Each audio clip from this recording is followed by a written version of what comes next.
معذرت خواہ ہیں کہ ٹیکنیکل پرابلم کی وجہ سے ہماری جو تھی ویڈیو براڈ کاسٹ وہ جو تھی وہ آن نہیں ہوئی تھی، حالانکہ ریڈیو پہ براڈ کاسٹ ہو رہی تھی۔ تو ہم دوبارہ اسی چیز کو شروع کرتے ہیں کہ ہم آپ کو السلام علیکم، ہم آپ کو خوش آمدید کہتے ہیں اپنی نشریات جن کا نام ہے ریفلیکشنز آن دا ہولی قرآن۔ اور میں عرض کر رہا تھا کہ حضرت بانی جماعت احمدیہ مرزا غلام احمد صاحب قادیانی، ان کا عقیدہ تھا کہ حضرت آخری نبی ہیں جن کے بعد کسی نبی نے نہیں آنا، نہ کسی نئے نبی نے اور نہ کسی پرانے نے۔ اور قرآن ایک جامع اور مکمل کتاب ہے، اس کی نہ کوئی آیت منسوخ ہے، نہ اس سے کوئی باہر رہ گئی ہے، اور ہر کلمہ گو مسلمان ہے، سوائے اس کے کہ حضرت کے الفاظ میں کلمہ گو دوسرے کلمہ گو کو کافر کہے تو وہ کفر خود اس پر الٹ کر پڑتا ہے۔ ساری جماعت کے اتفاق سے حضرت مولانا نور الدین صاحب نے جو خطبہ لگوایا حضرت مسیح موعود کی لحد پر، وہ یہ تھا: مرزا غلام احمد رئیس قادیان، مسیح موعود، مہدی ماحوم۔ اس سے حضرت صاحب کا دعویٰ جس پہ ساری جماعت کا اتفاق تھا ظاہر۔ تو آئیے ہم آج اس آیت پر اپنا تبادلہ خیالات کرنے لگے ہیں، تو اس کی طرف آتے ہیں۔ یہ سورہ بقرہ ہے اور یہ اس کی 28ویں آیت جو ہے وہ ہے: اعوذ باللہ من الشیطان الرجیم، بسم اللہ الرحمن الرحیم، کیف تکفرون باللہ وکنتم امواتا فاحیاکم ثم یمیتکم ثم یحییکم ثم الیہ ترجعون۔ تم کس طرح اللہ کا انکار کرتے ہو؟ تم مردہ تھے، پھر اس نے تمہیں زندگی دی، پھر وہ تم کو مارے گا، پھر تم کو زندہ کرے گا، پھر اسی کی طرف لوٹائے گا۔ تو اس میں جو دو الفاظ جن پہ ہم غور کریں گے، ایک ہے جو پہلا لفظ آیا امواتن، اس کا مصدر ہے میم و تا، میم واو تے اگر آپ نے اردو میں کہنا ہے تو اپنا یہ جو ہے اس کا مطلب ہے یہ ضد ہے حیات کی، یہ اپوزٹ ہے حیات کا۔ تو مجازن اگر کوئی چیز جو ہے وہ سکون میں ہو تو اس پر بھی یہی لفظ جو ہے وہ اپنا اس کا اطلاق ہوتا ہے۔ بیسیکلی حرکت رک جانا، سونے کو بھی ایک قسم کی موت کہا جاتا ہے۔ موت جو ہے اس کی کئی قسمیں ہیں، مثلا قرآن کریم فرماتا ہے کہ ہم زمین کو زندگی دیتے ہیں موت کے بعد، یعنی خزاں کے بعد جو بہار آتی ہے۔ ایک زمانہ ہوتا ہے، ایک وقت آتا ہے کہ پھل اور پھول اور وہ چیزیں، پتے بھی درختوں سے گر جاتے ہیں اور وہ یوں لگتا ہے جیسے مر گئے ہیں، لیکن پھر اس کے بعد دوبارہ بہار آتی ہے اور وہ ایک لحاظ سے زندہ ہوگا. اسی طرح اپنا محسوس کرنے کی طاقت جو ہے اس کو کھو دینا، یہ بھی ایک قسم کی موت ہے. حضرت مریم جو ہیں وہ اپنا فرماتی ہیں جب درد ذہ ہوئی تو یہ کہ کاش میں مر جاتی. تو اس کا مطلب ایک تو ہم اسے لٹرلی موت لے سکتے ہیں، تو لیکن دوسری طرف آپ اس کا مطلب جو ہے یہ بھی لے سکتے ہیں کاش کہ درد جو ہے اس کو محسوس کرنے کی میرے اندر جو ہے صلاحیت وہ ختم ہو. تو اسی طرح عقل و شعور جو ہے اس کا چلا جانا جو ہے وہ بھی موت جو ہے وہی اسی کے ذمہ ہے. دوسرا لفظ جو ہے احیاکم، جس کا مصدر ہے ہا یا اردو میں ہے یہ. جیسا میں نے عرض کیا یہ ضد ہے، یہ اپوزٹ ہے موت کا. اس میں اس کا مطلب ہے زندگی، زندہ. اس کا مطلب یہ بھی ہے سکڑنا. کئی جو ہیں کیڑے مکوڑے وغیرہ آپ ان کو چھوئیں تو وہ سکڑ جاتے، یہ زندگی کی علامت ہے. میں اس کمپیوٹر کو چھوتا ہوں یہ نہیں سکڑتا، یہ اسی طرح ہے. میں اس میز کو چھوتا ہوں، میز بھی اسی طرح ہے. لیکن کسی زندہ چیز کو اگر آپ چھونے کی کوشش کریں تو وہ ریئیکٹ کرتی ہے، کئی دفعہ وہ پیچھے ہٹ جاتی ہے اپنے آپ کو محفوظ کرنے کے لیے. تو اس کو اسی سے یہ بن گیا شرمانا، کہ سکڑنا جو ہے یا پیچھے ہٹ جانا یا کرنا، یہ جو ہے اس سے شرمانا جو ہے یہ لفظ اس کے لیے بھی استعمال ہے. اب قرآن کریم کی یہ آیت جو ہے یہ کہتی ہے کہ تم کس طرح اللہ کا انکار کرتے ہو، تم کس طرح اللہ کا انکار کرتے ہو. تم مردہ تھے، پھر اس نے تمہیں زندگی دی اور پھر تم کو وہ مارے گا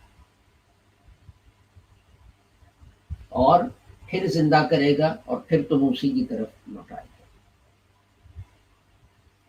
تو یہ بات اصل میں یہ ہے کہ بہت سارے انسان جو ہیں خاص طور پہ جو خدا میں یقین نہیں رکھتے، جب وہ کوئی غلط کام کرنے لگتے ہیں، کسی کو دھوکہ دینے لگتے ہیں، کسی کا حق مارنے لگتے ہیں، جھوٹ بولنے لگتے ہیں، تو وہ کہتے ہیں جی کیا ہو جائے گا، مال دولت تو مل جائے گی نا، طاقت تو مل جائے گی نا، ہم اپنی آل اولاد کو دیکھ کے تو مر جائیں گے، تو مرنے کے بعد کیا ہو. تو جب تک انسان کو یہ احساس نہ ہو کہ میں جواب دے دوں، میرا احتساب ہوگا، مجھے پوچھا جائے گا، تو وہ جو ہے اپنا غلط کام کرنے سے باز نہیں. کئی ایسے لوگ ہوں گے، ایسے نبی ہوتے ہیں، ولی ہوتے ہیں، جو غلط کام اس لیے نہیں کرتے کہ وہ غلط ہے، جو درست کام اس لیے کرتے ہیں کہ وہ صحیح کام ہے کرنے والا، جنت یا دوزخ سے ڈر کے نہیں. لیکن بہت سارے ایسے ہیں جو کہتے ہیں پھر کیا ہوگا، مر گیا بات ختم ہوگی. اور اسی لیے خدا تعالیٰ جو ہے وہ کہتا ہے ہاں مرو گے تو تم صحیح، لیکن وہ یہ زندگی ختم ہو جائے گی اور پھر تم زندہ کیے جاؤ گے اور میری طرف لوٹائے جاؤ. تو یہ جو ہے یہ بحث بڑی پرانی ہے کہ کائنات کیسے وجود میں آئی. یہ اس کا بھی جواب ہے، کچھ نہیں تھا تو بگ بینگ ہوئی. اگر کچھ نہیں تھا تو بگ بینگ کس چیز سے ہوئی؟ کچھ تو ہوگا نا جس سے بینگ ہوئی. یہ ایکچولی یہ بگ بینگ جو ہے یہ بینگ نہیں تھی، لیکن بہرحال یہ نام پڑ گیا. ایک زمانے میں دو تھیوریاں تھیں، ایک اسٹڈی اسٹیٹ اور ایک یہ اچانک پیدا ہونے کی. تو جو تھے صاحب، مجھے ان کا نام بھول گیا، بڑے مشہور ایسٹرونومر تھے اور وہ اسٹڈی اسٹیٹ تھیوری کے قائل تھے. وہ بات ہو رہی تھی ان سے، وہ کہنے لگے کہ اچھا پھر آپ کہنا چاہتے ہیں کہ یہ کائنات یکدم ایک بگ بینگ سے وجود میں آئی. تو اس سے اس تھیوری کا نام بگ بینگ تھیوری پڑا. لیکن بہرحال سوال یہ پیدا ہوتا ہے کہ کچھ نہیں تھا، نیست سے ہیست کیسے ہو گیا؟ تو قرآن شریف جو ہے اس کا بھی جواب دیتا ہے. وہ کہتا ہے تم کیسے وجود میں آئے، ذرا مجھے بتاؤ کیسے وجود میں آئے. سپرم جو ہے وہ تو اس کو آپ چھوڑ دیں تو وہ تو مر جائے گا. اووم جو ہے اس کو آپ اکیلا چھوڑ دیں تو وہ تو مر جائے گا. تو خدا تعالیٰ کہتے ہیں تو یہ تو کوئی زندگی نہیں تھی. زندگی جس طرح ہم زندگی کو جانتے ہیں کہ پرورش ہوتی ہے، بڑھتے ہیں. اب یہ جو ہیں باٹنسٹ اور زوالوجسٹ اور بایولوجسٹ، انہوں نے زندگی کی جو شرائط مقرر کی ہیں کہ بھئی پروکریشن، کہ نسل آگے چلا سکے، گرو بڑا ہونا، کھانا، ویسٹ ایکسکریٹ کرنا، ضائع مادہ جو ہے وہ نکالنا. اب کئی چیزیں ہیں، چلنا، موومنٹ. کئی چیزیں ہیں وہ تو کار بھی کرتی ہیں. کہہ سکتے ہیں جی کار جو ہے پیٹرول کھاتی ہے. کہہ سکتے ہیں کہ ویسٹ کون سا ہوتا ہے جی، ایکسکریٹ کرتی ہے، یہ جو ہے ایگزاسٹ، اس میں سے دھواں نکلتا ہے. کار موو بھی کرتی ہے، چلتی بھی ہے، لیکن کیا یہ پروکریٹ کر سکتی ہے؟ تو سائنسدانوں نے یہ میرے خیال میں 4 یا 5 شرائط رکھی ہیں کہ اگر کوئی چیز زندہ ہے تو پھر اس کو یہ 4-5 شرائط جو ہیں پوری کرنی پڑیں گی، جن میں سے کچھ میں نے آپ کے سامنے جو ہے بیان کی. تو اپنا خدا تعالیٰ مثال دے کے کہتا ہے کہ وہ تو مری ہوئی چیزیں تھیں. ہمارے جو ہیں، ہماری جو تعریف ہے زندگی کی، اس کے مطابق سپرم اور اووم جو ہے وہ مردہ چیزیں. لیکن خدا تعالیٰ کہتا ہے کہ مردہ سے میں نے زندہ کیا. نیست سے ہیست، فرام نتھنگ آئی کریٹڈ. کہتا ہے میں نے ایک دفعہ کیا. تو پھر دوسرا یہ ہے کہ پھر تم کو مارے گا، پھر تم فوت ہو جاؤ، اور پھر تمہیں زندگی دے گا، تم اس کی طرف لوٹا جاؤ گے، یعنی تمہارا احتساب ہوگا. اور یہ ایکچولی بحث سائنس میں بہت عرصے سے چل رہی ہے. اور قرآن شریف میں بھی اس کا ذکر ہے، اور third law of thermo dynamics جو ہے وہ بھی اس سے ملتی جلتی بات کہتا ہے کہ ایک دن یہ کائنات ختم ہو جائے. یہ ہمیشہ نہیں رہے گی. ایک وقت آئے گا کہ کائنات جو ہے وہ ختم ہو جائے گی. لیکن سوال یہ پیدا ہوتا ہے کہ کائنات جب ختم ہو جائے گی تو اس کے بعد کیا ہو. اور سائنسدانوں میں اس پہ بڑی بحث چل رہی ہے. اور کچھ لوگ کہتے ہیں جی کہ انفینٹ، یعنی بے تعداد، لا تعداد انہیں کہتے ہیں وہ ہیں پیرالل یونیورسز ہیں. تو کوئی کچھ کہتا ہے، کوئی کچھ کہتا ہے، لیکن قرآن نے اس کا جواب دیا کہ یہ کائنات جب ختم ہو جائے گی تو ایک اور پھر کائنات ہے. یہ ہمیں معلوم ہے، اور سائنس میں یہ بحث جاری ہے. تو یہاں بھی یہی قرآن کریم کہہ رہا ہے، انسانوں کو بھی یہی کہہ رہا ہے. دوسری جگہ کائنات کا کہا، ساری کائنات کا، یہاں انسانوں کا، کہ جس طرح نیست سے ہم نے ہیست کیا تھا پہلی دفعہ،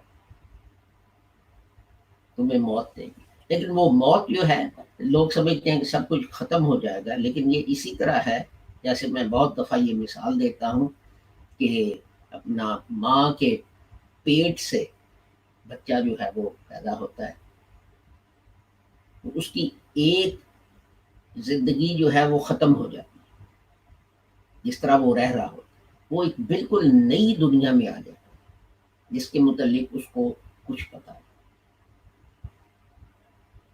اسی طرح ہمارے اندر ایک چیز ہے، اسے کہتے ہیں روح۔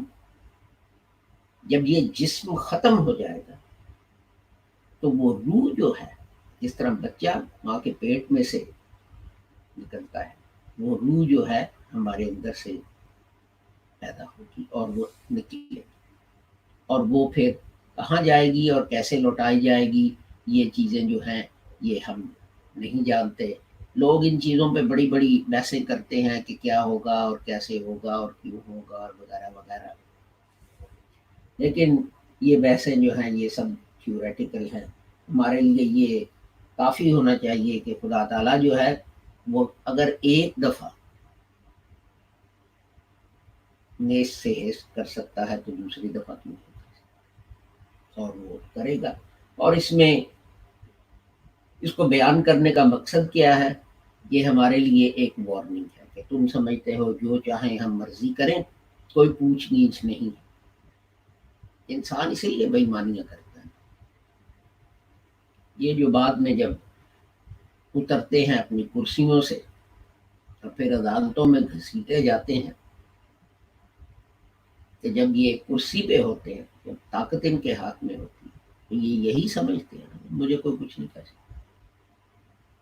تو یہاں تک کہ ان سے چھوٹے درجے کے لوگ جو ہیں وہ بھی کہتے ہیں ہمیں کون ہاتھ لگا سکتا ہے۔ یہاں تک لوگ کہتے ہیں کہ ہم ایئرپورٹ پہ جائیں کئی ملکوں میں، جس میں ہمت ہے ہمارے سامان کا وزن کر سکتے، یعنی اپنی حکومت جو ہے اس کے ساتھ بےایمانی ہے یا دھوکہ کرنے کو وہ بڑا فخر سمجھے۔ تو خدا تعالیٰ ان چیزوں کی طرف ہماری توجہ دلا رہا ہے کہ یہاں تو تم کر لیتے، لیکن نئی زندگی اس سے مختلف ہو، وہاں یہ نہیں ہو سکے، وہاں سفارش نہیں چلے گی، وہاں رشوت نہیں چلے گی، وہاں ان میں سے کوئی چیز نہیں، اس لیے خبردار۔ I will now repeat this in English. As I start my Urdu talk, I always remind people that um, the Ahmadiyya Anjuman Islam, Lahore Ahmadiyya community, was created by Hazrat Mirza Ghulam Ahmad, who believed that the Holy Prophet Muhammad was the very last prophet after whom no prophet will come, an old one or a new one, end of story. And that the Holy Quran is complete and comprehensive. Nothing has been left out of it. Some people say Ayah Rajam is not in it. And nothing in it is cancelled, which means that this theory of abrogation and so on, he excluded that. He also said everyone who recites the kalima should be accepted as a Muslim, and no one has the right to say to such a person, you're not a Muslim. And the Holy Prophet, he quoted the Holy Prophet Muhammad sallallahu alaihi wasallam, who said that if a reciter of the kalima calls another reciter of the kalima a kafir, a heretic, a non-believer, then the caller is the one who is the heretic and who is the non-believer. And the whole community, Hazrat Maulana Nuruddin, on death of Hazrat Mirza Sahib, with the consensus of the whole community, put a tombstone on Hazrat Sahib's grave with the inscription Mirza Ghulam Ahmad, landlord of Qadian, Mujaddad of the 14th century, the promised Messiah and Mahdi. Nowhere was the word Nabi mentioned. This concoction came about afterwards. after Hazrat Maulana Nuruddin's death. Today we are looking at verse 28 of Al-Baqarah, which is the second chapter of the Holy Quran, and its English translation is, if I can find it, here we are. It says, how can you deny Allah because you were without life and Allah gave you life? Again, He'll cause you to die and He'll bring you to life again. And then you will be brought back to Him. And the two words in this verse of the Holy Quran that I commented upon were, one was amwatan and the other one was, where are we? Yumitukum. No, hang on, one more. Fa'ahyakum.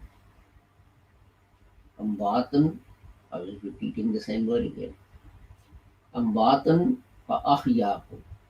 So these are the two words. The root of the first one is mim, waw, ta. And it means death, it means peace and tranquility as well. It means, actually, whenever movement stops, whenever consciousness stops, this word can be applied.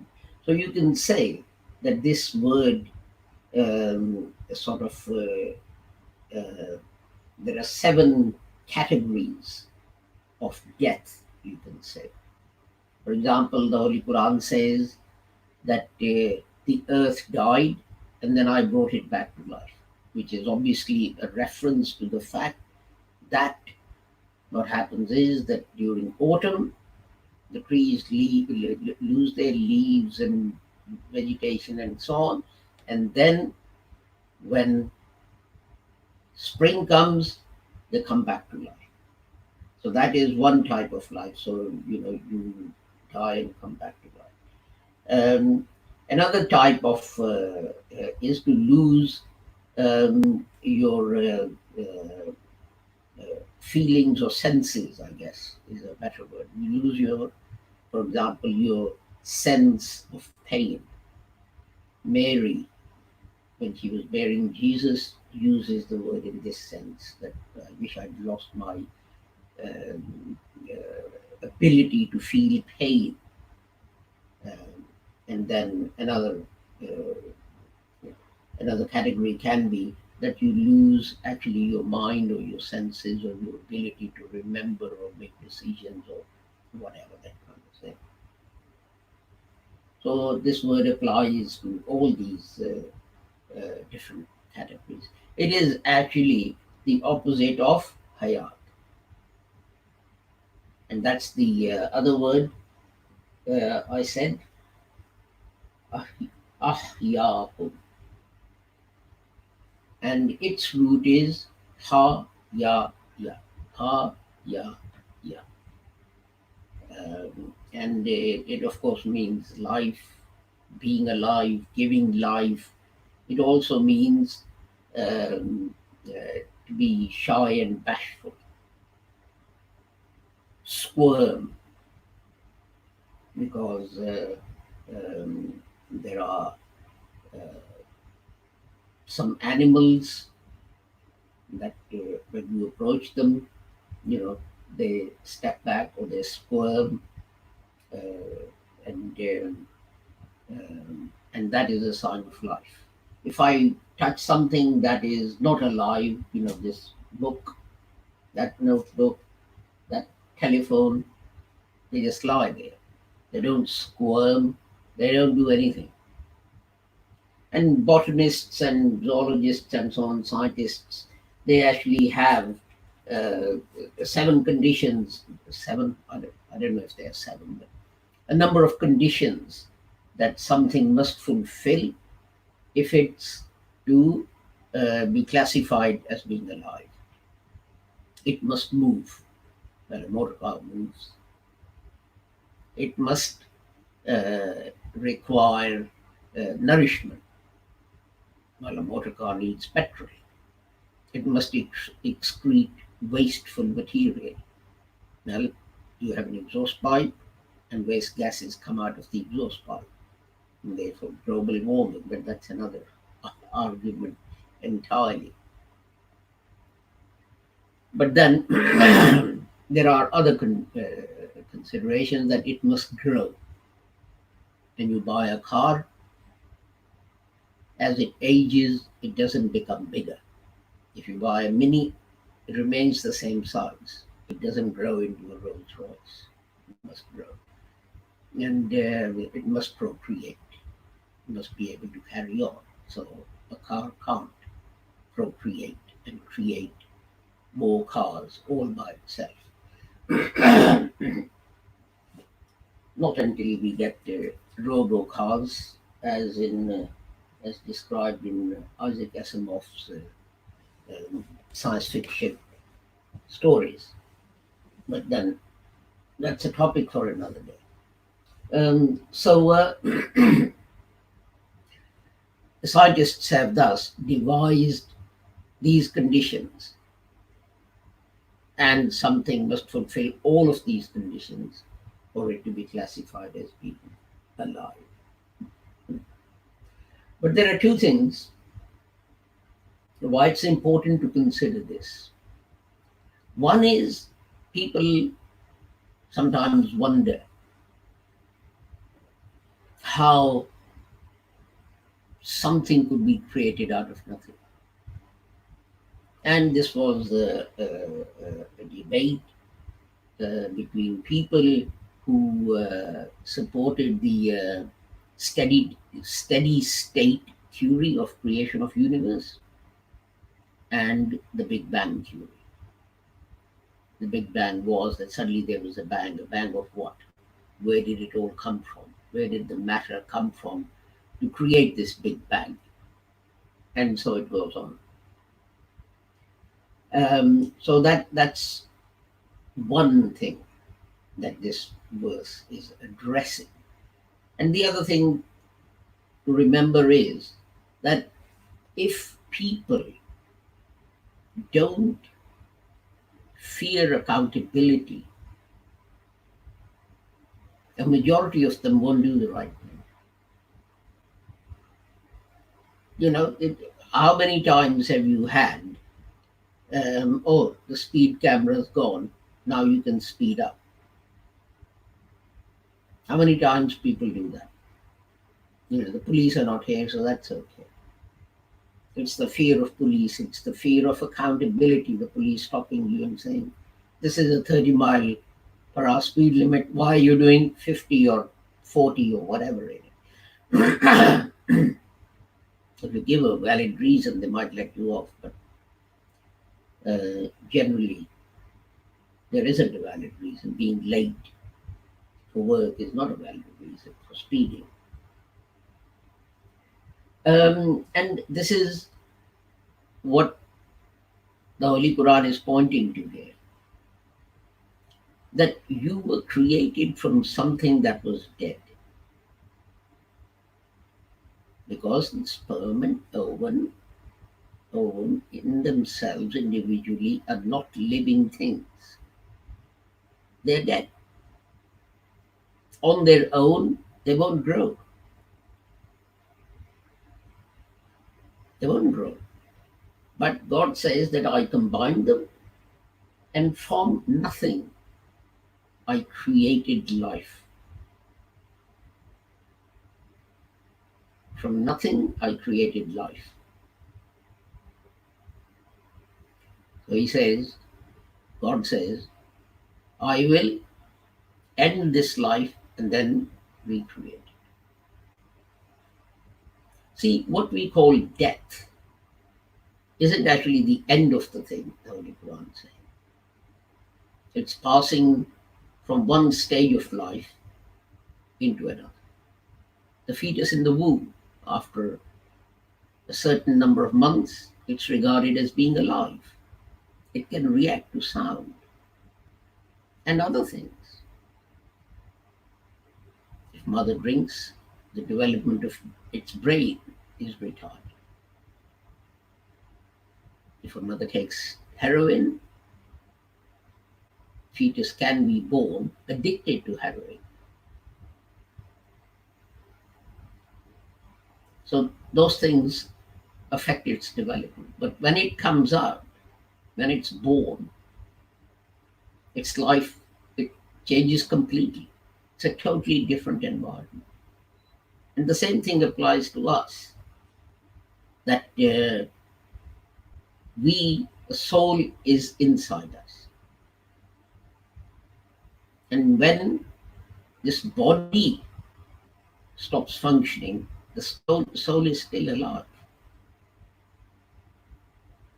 And it's there. So just like birth is moving from one form of life to another, the so-called death is also moving from one form into another.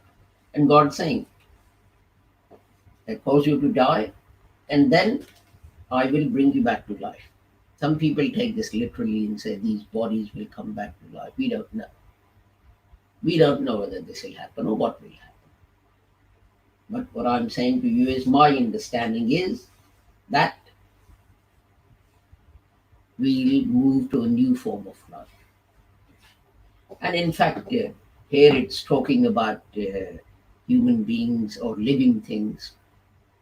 In another place in the Holy Quran, there's also a mention of that one day the whole of this kainat, the whole of this universe will finish, will end.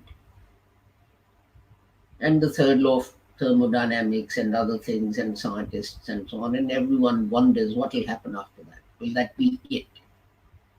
Finito. But the Quran says, but after that we'll create another universe. So it will continue. But the point I was making was that there are two things. One, God is saying that if I can create something from nothing the first time round, then why can't I do it again? I created you from nothing, from ovum and sperm. They weren't alive, but you're a living creature. So why can't I do it again? So this is to answer two things. First of all, to answer those people who say, why should I bother? Nothing's going to happen. I'll just carry on and do whatever I want to. This answers them. And it also answers the question about whether life was created from nothing. And Quran says, yes, it was, and it will be created again. And where we end up in that life will depend on how we live this one. And the Holy Quran tells us, this is what the last verse is referred to, the unbelievers and the transgressors and so on. Where they end up depends on the example I gave of, there are two mothers. One eats, there are two women. They both become pregnant. One eats healthy food, doesn't smoke, doesn't drink. The other one smokes and drinks and maybe takes something else as well. They both have children. Each child is going to be affected by the environment in which it was developed. And the same thing happens to us. Each soul will be impacted by the environment in which it was developed. So this is all for today, I think. And tomorrow at 7 p.m. we'll continue with the next verse of the Holy Quran, where again God keeps on trying to save humanity by giving examples of things which exist and which have been created to say, look at them, think about them, ponder over them. And this is a constant theme of the Holy Quran. Why don't they think? Why don't they ponder? Why don't they consider? If they did, and this was why knowledge developed in the early Islamic society. Because God says, think about the heavens, think about the earth, think about people who've been destroyed or who've died out. And there are many, and we don't even know who they were, what they did, why they died out, how they died out, and all this kind of thing. But because the Holy Quran said this, and Muslims did research to try and establish these things, this is why they became a very highly advanced society with knowledge of astronomy and physics and chemistry and biology and all manner of things, history. But when they stopped doing that and just started thinking about um, you know, rituals, then they started to fall behind other nations. And unless we go back and reflect, this will continue to happen. This is all for today. Inshallah, tomorrow we'll deal with the next verse. And it's 7 p.m. UK time, or 1900 hours in military terms. So I pray that until we meet again tomorrow, Allah keeps all of you safe and sound and free from harm. Assalamu alaikum, Khuda Hafiz, and goodbye.